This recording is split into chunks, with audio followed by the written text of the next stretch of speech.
Now we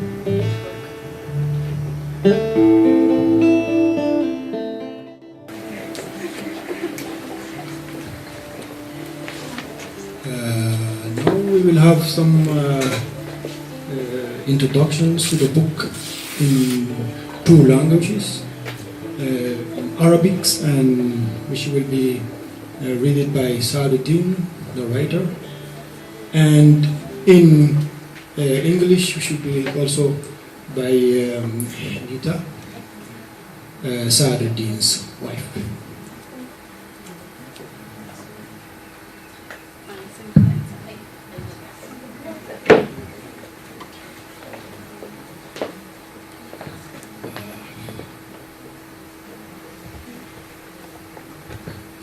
الأخوات والإخوة، أنا ببدأ بقرأ مقدمة الكتاب كما ذكر باللغة العربية، زوجتي بتقرأ باللغة الإنجليزية.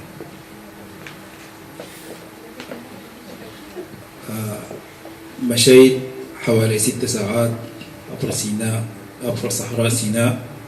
الأشياء الوحيدة التي كانت معي ملابسي التي كنت أرتديها وساعة يد، زجاجة كوكاكولا، بطاقة التماس اللجوء الصفراء، DVD، وبعض الجنيهات المصرية. كنت أعرف أنني أريد الوصول إلى الحدود الإسرائيلية، لكنني كنت غير متأكد إن كنت أسير في الاتجاه الصحيح.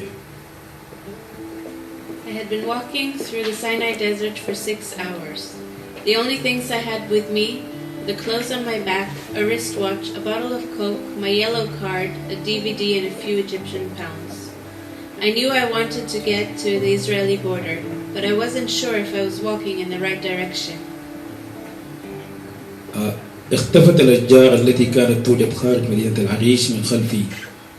الآن لا توجد سوى بعض الشجيرات المنتشرة هنا وهناك في بحر من الرمل، حيث تسلقت الكثبان الرملية صعودا وهبوطا. الأرض تحت أقدامي تتغير باستمرار، أحيانا تكون صلبة يسهل المشي عليها، وأحيانا أخرى تكون الرمال كثيفة ناعمة عميقة، مما يضطرني للزحف إلى المضيء قدما. لم يكن الطقس بأفضل، دقيقة يكون حار جدا ويحتاج للف سترتي بدلتي حول رأسي لحمايته من أشعة الشمس الحارقة، بينما في أحيان أخرى تغطي السحب الكثيفة الشمس وتحجب أشعتها، وينقلب الجو على الفور إلى بارد جدا. فجأة يتحول النسيم العليل اللطيف إلى رياح عنيفة يذوب الرمال في وجهي ويزعج عيني. الآن مرت عدة ساعات منذ أن رأيت أحد، حيث شعرت بالضياع في الصحراء الشاسعة. The trees outside of El Arish had disappeared behind me, and now there were only a few bushes scattered here and there in a sea of sand. As I climbed up and down the dunes, the ground beneath my feet constantly changed. Sometimes it was solid and easy to walk on, and other times the sand was so soft and deep that I had to crawl to continue forward. The weather was no better. One minute it was so hot that I needed to wrap my jacket around my head to protect it from the scorching sun, while other times the sun was blocked by the clouds and it instantly became chilly. A gentle breeze would suddenly turn into a violent wind, and the sand was stinging my face and irritating my eyes. It had now been several hours since I had seen anyone, and I felt lost in the vast desert. فجأة وكأنه سراب أو سحر، رأيت صبيا بدويا صغيرا يقف هناك وسط اللامكان.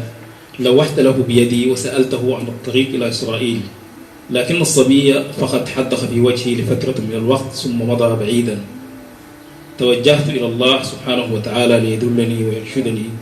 صليت ركعتين، رسمت بوصلة على الرمل، اخترت وحددت الاتجاه الذي أريد أن أسير نحوه.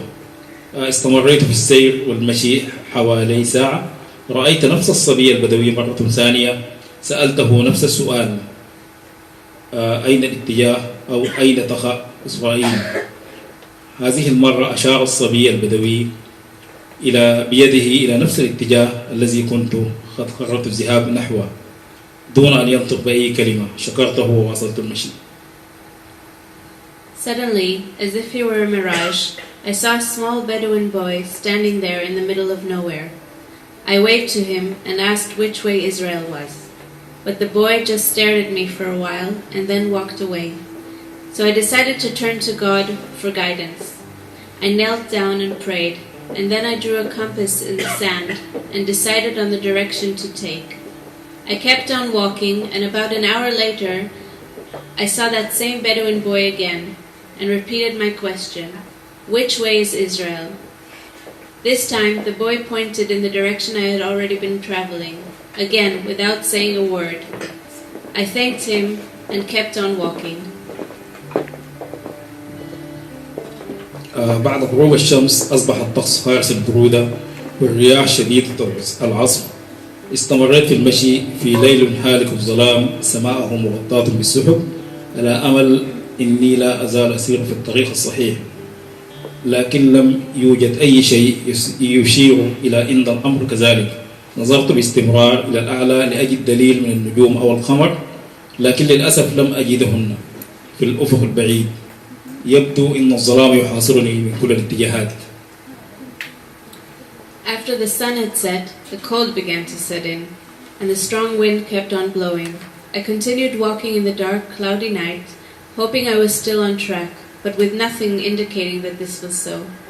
I constantly looked up to get a clue from the stars and the moon, but couldn't find them. I couldn't make out the horizon either. I felt as if the darkness was closing in on me from all directions.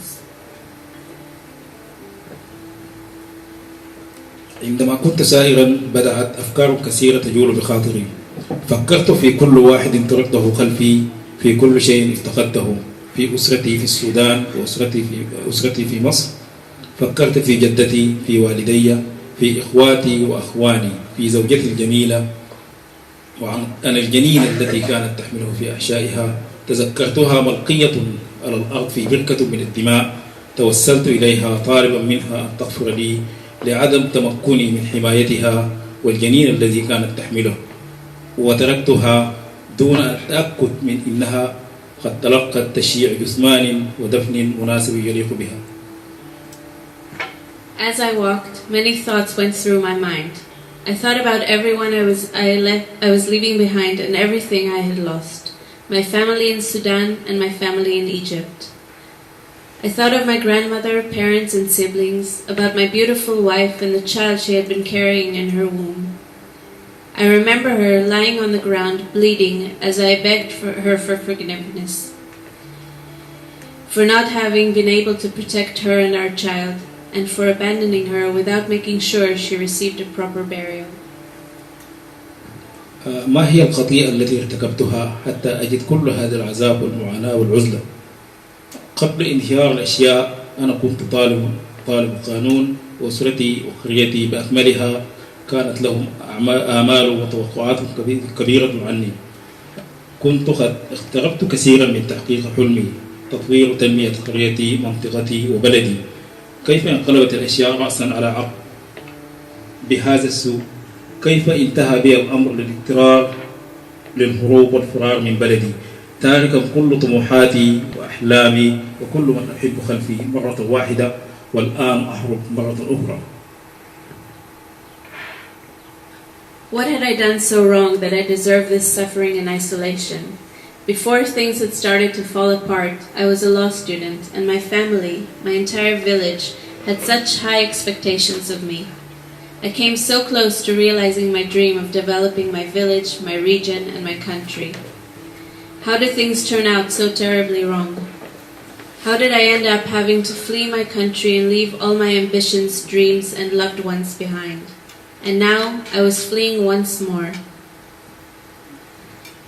وتساءلت عما إذا لم أتمكن من الوصول إلى إسرائيل، وكنت خائف من أن أصاب بالألغام الأرضية والثعابين، أو أن يطلق الرصاص علي قرب الحدود. وإذا تمكنت من الوصول إلى إسرائيل ما الذي سيحدث؟ هل سأخضع للتحقيقات والاستجوابات والتعذيب مرة أخرى؟ كيف ستكون طبيعة الإسرائيليين؟ هل ستكون قلوبهم قاسية كالحجارة؟ كما علمت، أو ستكون بها رأفة كما مكتوب في كتابهم المقدس. I wondered if I would ever make it to Israel. I was afraid of landmines, snakes, and of being shot at the border. And if I did make it to Israel, what would happen then? Would I be interrogated and tortured again? What would be the true nature of the Israelis? Would their hearts be as cold as stone, as I was brought up to believe? Or would they have mercy on me, as their Bible implied? حوالي منتصف الليل رأيت شيء يتحرك. خفت في البداية، ظننته ربما يكون حيوان. استلقيت على الأرض محاولا تحديد حجمه. أمسكت بحجر في يدي في حالة احتاج لحماية نفسي. أصبح الشيء يقترب أكثر فأكثر حتى استطعت تحديده. إنه كان إنسان.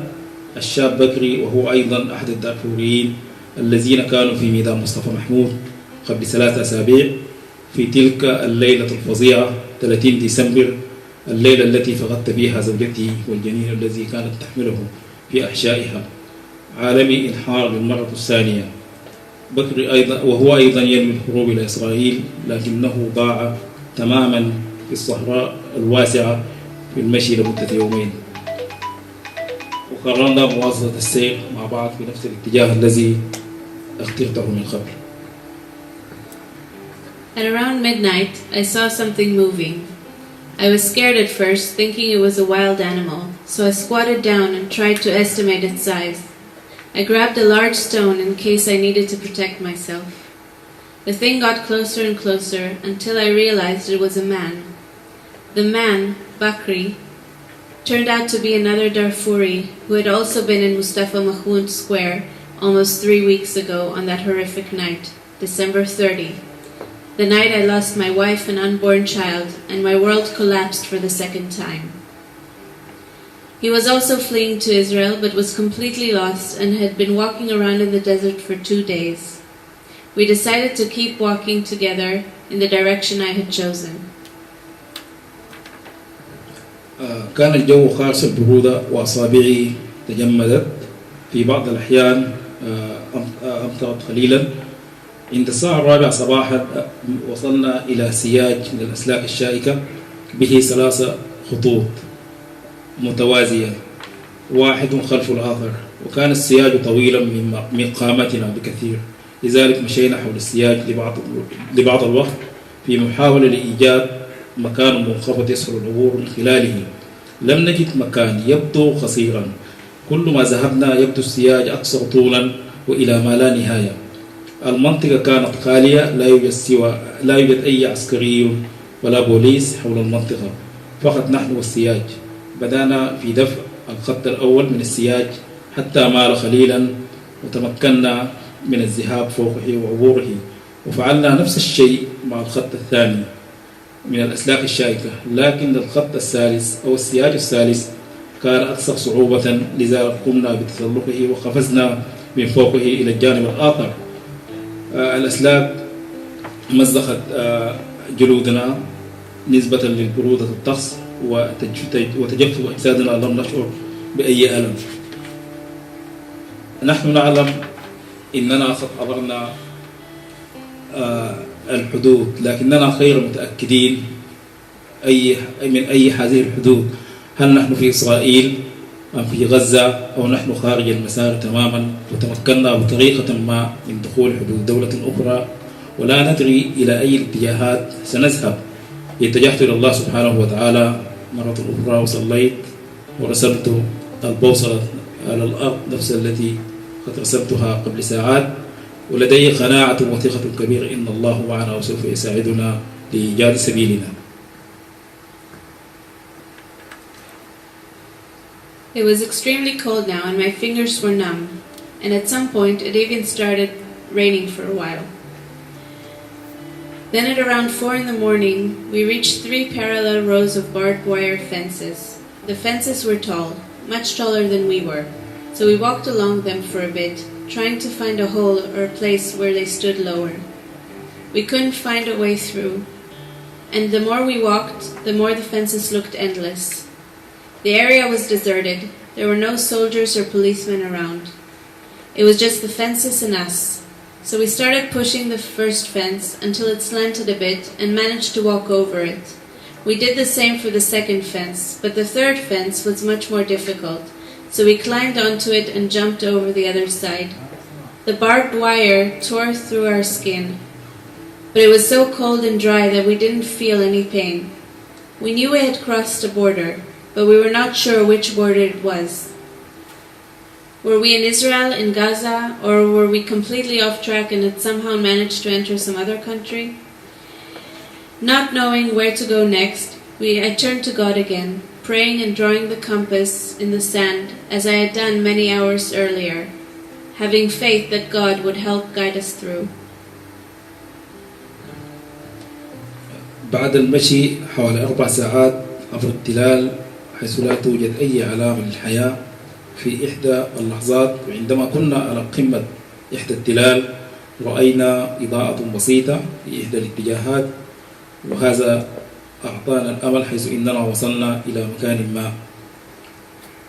بعد المشي أصبح الأفق مضيء قليلا وكنا مرهقين، جلسنا على الأرض لأخذ قسط من الراحة والتقاط أنفاسنا والتفكير.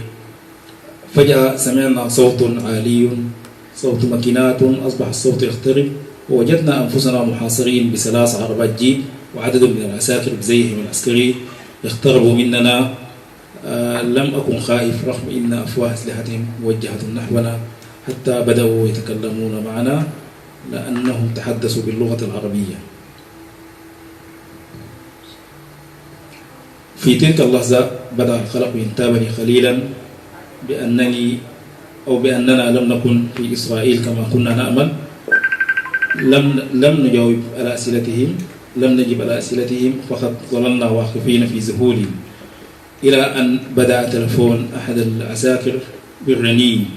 عندما رد سمعته يقول بوكر توف وبعض الكلمات ليست بالعربية. بعد ذلك نظرت إلى بدلاتهم العسكرية مرة ثانية واستطعت من تحديد وتمييز بعض الحروف ليست بالعربية ولا بالإنجليزية، أحسب إنها تكون عبرية. رفعت رأسي إلى السماء مع ابتسامة بسيطة في الصمت. شكرت الله سبحانه وتعالى لمساعدته لنا في الوصول إلى حيث نريد. بعد ذلك بدأت أشرح للعساكر بأننا لاجئين من دارفور، وأعطيتهم بطاقة التماس اللجوء الصفراء وأسطوانة DVD كأدلة. في النهاية أخذنا العساكر معهم إلى معسكرهم. We then walked for about 4 hours through some hills without any sign of life. At one point we were on a hilltop and we saw lights in the distance. This gave us hope that we were actually getting somewhere. After daybreak, we were very tired and sat down on the ground to rest and collect our thoughts. Suddenly we heard a loud, rapidly approaching sound and found ourselves surrounded by 3 jeeps. A few soldiers in uniforms approached us, but I was not afraid despite the weapons that were pointed at us. That is until they spoke, because they spoke to us in Arabic. At that moment, I became quite worried that we were not in Israel as I had hoped. We did not answer their questions, but just stood there in shock until a soldier's cell phone rang. When he answered it, I heard him say, Boker Tov, and some other non-Arabic words. Then I looked at their uniforms again, and I could identify letters that were neither Arabic nor English, so I figured they must be Hebrew. I raised my head to the sky and smiled, silently thanking God for helping us make it to our destination. Then I began explaining to the soldiers that we were refugees from Darfur, and handed them my yellow card and DVD as evidence. And eventually the soldiers took us back to their camp. أولا عرضونا للدكتور فحص علينا ثم عالج الجروح التي كانت بأجسادنا. بعد ذلك وضعنا العساكر في كرفان به مرتبتين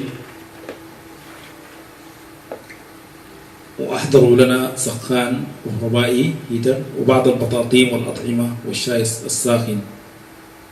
بعد أن عاملنا العساكر بطريقة محترمة وجيدة وكريمة كنا مرهقين، سمحنا لأنفسنا لأخذ قسط من الراحة ل6 ساعات.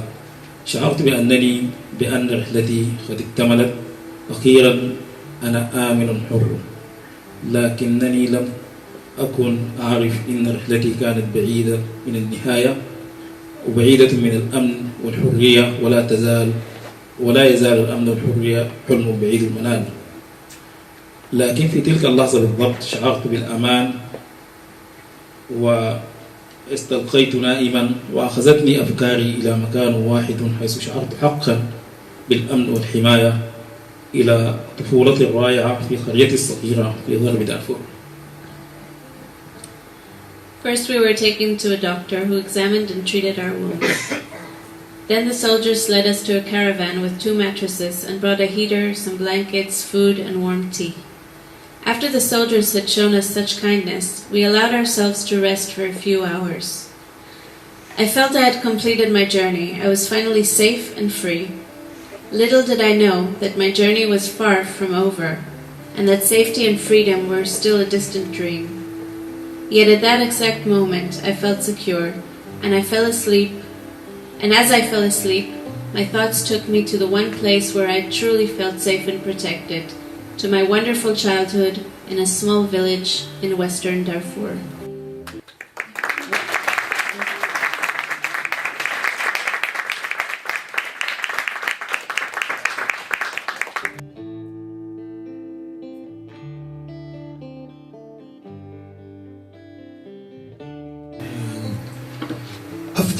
After writing the book, which is, as I said before, it could be a very rich experience that could be added to the diaspora, or Sudanese diaspora, in the latest few 10-20 years.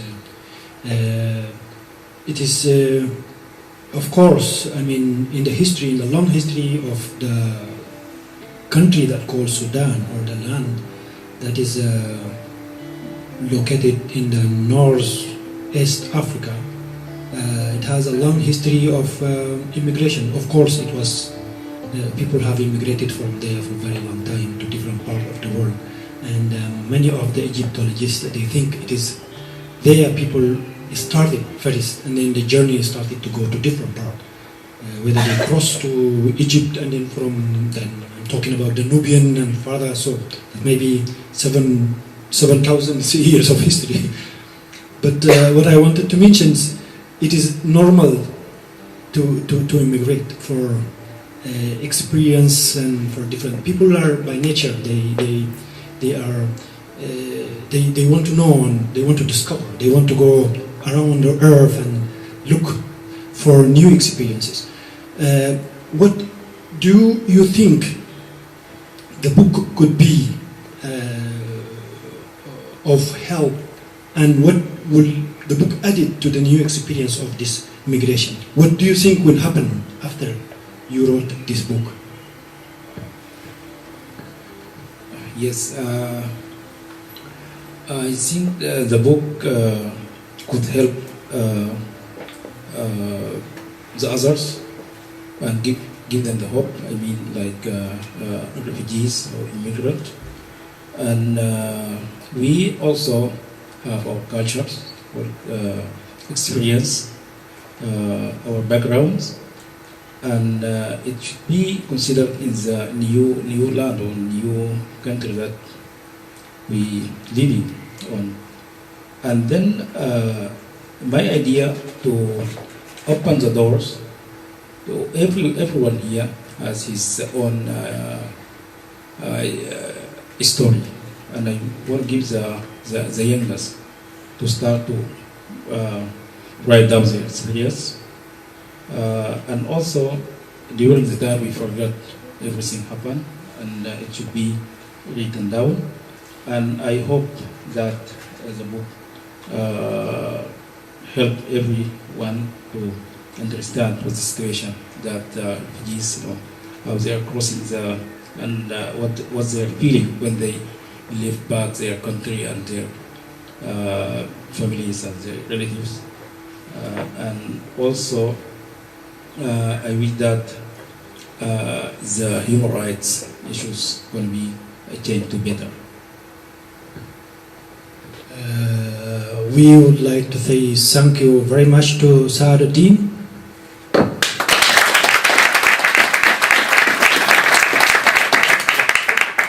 And the door is open for any questions that could be directed to the writer.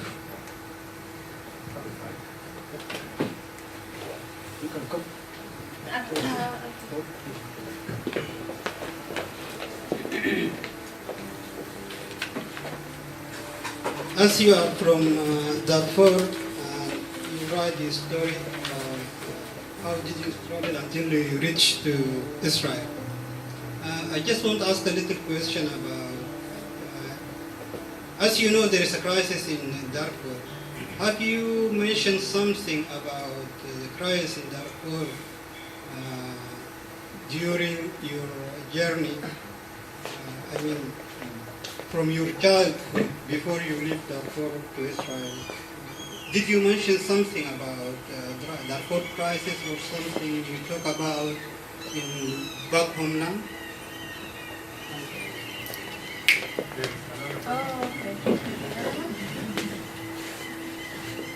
I think you can write all the question and then you answer all of them together. First of all, I say congratulations to our brother Saaduddin, and I hope that and I wish this book to be the beginning of a new serial about Darfur. I hope that you continue writing, and I think you are calm. My question is, many people, they are afraid of writing about their own story.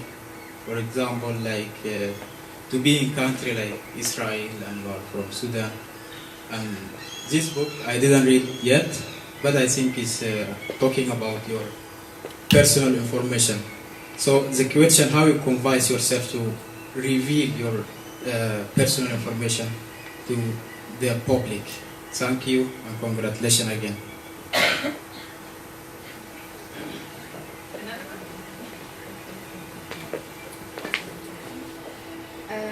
I'm asking, like, how long did it take you to write the book, and where can I find it? Bye.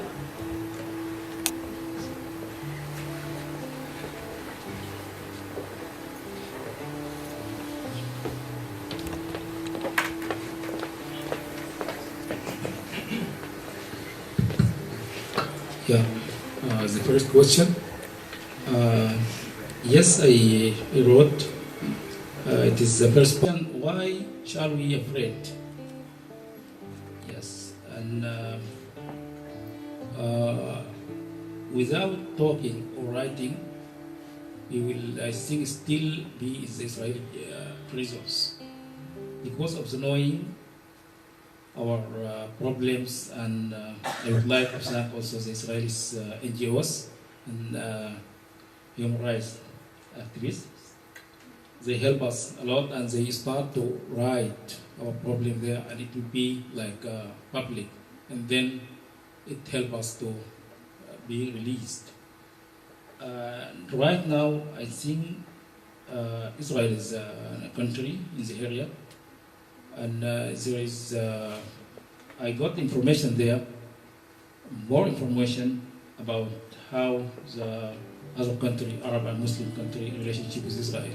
It is like in the media, it's the opposite thing that happened there. Why we will be afraid? And also there is very good Israeli people, most of them, but the government, they are not good, and we don't have to be afraid. We have to talk about that. The third question you asked me, the book took me more than 10 years. As I said, I started to write it when I was in the prison in Israel, daily, and then it continues. It takes me 10 years, more than 10 years, from different places, and I started there and I finished it here in Sweden. The book, it is published in Amazon, so everyone can order from Amazon direct. Just write One of Millions by Saaduddin Ibrahim, and we have here in like 200 copy. We paid some of them, and people who is in Sweden or in Stockholm, they can contact me, contact us directly. You get. And we have it here. We have it here. And how many books you will?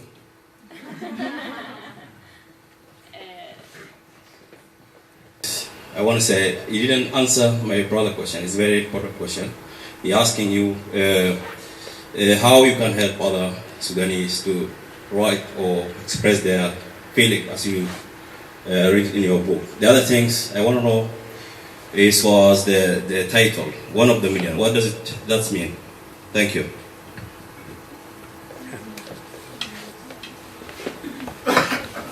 Thanks, Neta. You want me to stand up? Okay, then I take this side here.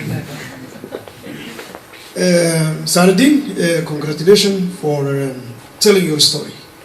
I think this is really great achievement, and a lot of people really don't put a lot of efforts and importance of writing their stories. I think Saad wrote a story of 1 in a million.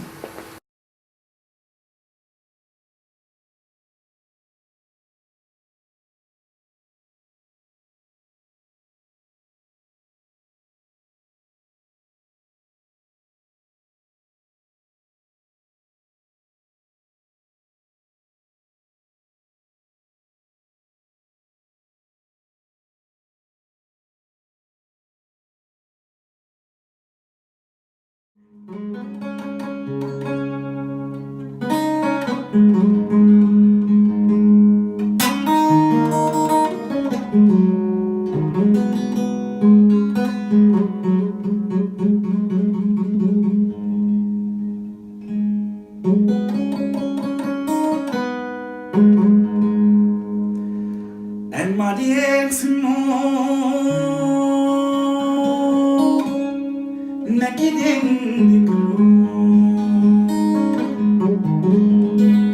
there is one remember in where it must go.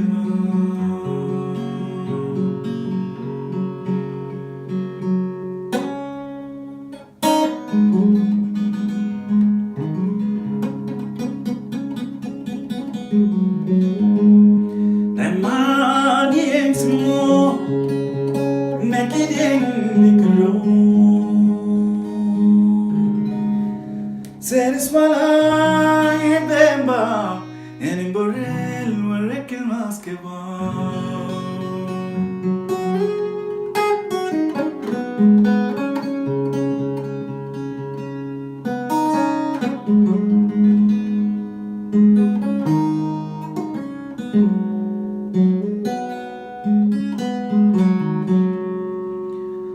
I'm